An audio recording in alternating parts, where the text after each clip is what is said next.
Kata Abdullah bin Umar radhiyallahu anhu, saya kalau mengerjakan satu dosa kecil sudah cukup membuat Allah mengharamkan saya sebulan tidak ikut berjamaah sholat subuh berjamaah di masjid. Terharamkan dari perbuatan baik. Sebagian ulama salaf dari tabi'in berkata, saya bisa melihat kalau saya punya dosa walaupun kecil di sisi Allah Subhanahu wa taala dari perubahan pasangan hidup saya dan juga tunggangan saya. Tiba-tiba istrinya berubah, tiba-tiba suaminya berubah, tiba-tiba kudanya dia mau tunggangin tidak mau, rewel. Ini berarti ada masalah. Kita baru bangun tidur, ban mobil, ban motornya kempes, ada masalah, terhambat dan seterusnya, maka ini ada masalah. Mereka langsung bermuhasabah, tahu. Bayangkan dosa kecil sudah cukup mengharamkan orang dari sekian banyak pahala. 1 jam zina, teman-teman sekalian, sudah cukup kata ulama mendatangkan siksaan Allah sebulan sakit, setahun mungkin sakit, bahkan bisa sakit kelamin seumur hidupnya.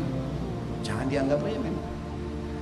Segelas khamar sudah cukup membuat orang tersebut akan ditimpa demam selama 10 tahun. Berat. Orang kalau mencuri 1 juta rupiah buat nota palsu, sudah cukup Allah Subhanahu wa ta'ala akan hilangkan dari dia 100 juta uang.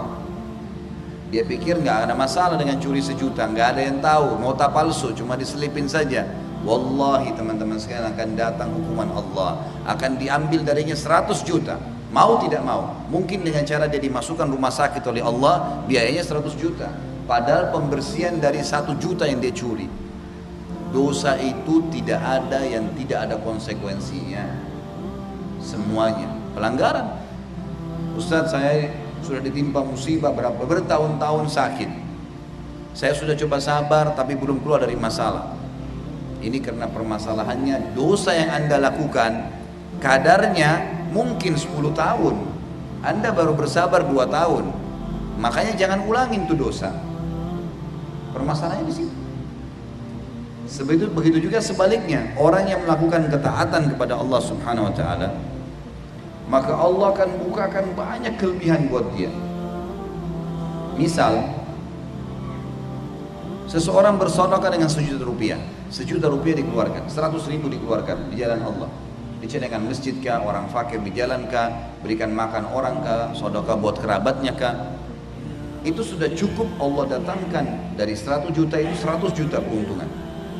Nanti Allah datangkan, kalau kita lihat sebulan ke depan itu luar biasa datangnya rezeki. Itu efek dari 1 juta sedekah kita. Bukankah ada hadis Nabi SAW yang bunyi tentang salat duha? Di dalam tubuh manusia ada 360 sendi yang dia setiap hari harus bersedekah untuk 360 sendinya itu sebagai tanda syukur kepada Allah, sehingga sendinya dijaga oleh Allah. Dan kata Nabi SAW, 2 rakaat salat duha menutupi sedekah untuk 360 sendi. Enggak berimbang. 5 menit sholat 2 rakaat, 360 sendi kita dijamin 24 jam aman. Hanya 5 menit lowongin sholat, 24 jam aman. Enggak berimbang antara pengorbanan kita dengan balasan Allah. Ada hadis yang lain riwayat Muslim, puasa 1 hari di jalan Allah akan dijauhkan orang tersebut dari neraka oleh Allah sejarak 70 musim atau 70 tahun. Sehari puasa 70 tahun selamat dari neraka. Gak berimbang. Pengorbanan sehari 70 tahun Allah selamatkan dari neraka, dijauhkan dari neraka 70 tahun. Perhatikan dosa-dosa yang dikerjakan Bapak Ibu sekalian, teman-teman sekalian, pelanggaran kepada Allah. Pertama, itemnya sedikit, dosa tuh, efek jerahnya besar. Perbuatan-perbuatan ketaatan itemnya banyak dan balasannya juga besar. Allah haramkan babi, semua hewan yang bertaring nggak boleh, haram, jangan disentuh ya.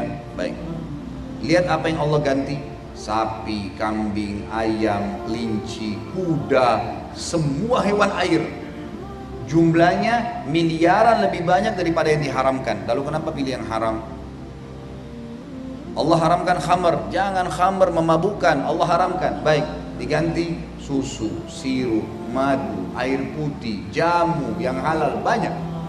Kenapa harus khamr? Allah haramkan zina, nggak boleh bergaul bebas, haram. Zina dan nikah adalah dua istilah dalam agama yang berbeda. Satu haram, satu halal. Tujuannya sama, pelampiasan biologis. Sama-sama. Zina haram, nikah halal. Perbedaan zina sama nikah 5 menit saja. Kalimat akad saja. Orang kalau zina dimulai dengan ketakutan, diakhiri dengan penyesalan. Semua dosa, baik itu dustaka, baik itu zinakah, apa saja mencurikah, dosa-dosa pasti Allah tanamkan di dalam hati pelakunya, dimulai dengan ketakutan, diakhiri dengan penyesalan. Kemudian ya, selain daripada itu, efek jerahnya besar kalau dia berbuat dosa itu. Tadi saya kasih contoh, curi 1 juta bisa hilang 100 juta dari dia. Sementara orang berbuat ketaatan, kalau dia melakukan itemnya banyak, efek balasannya juga besar.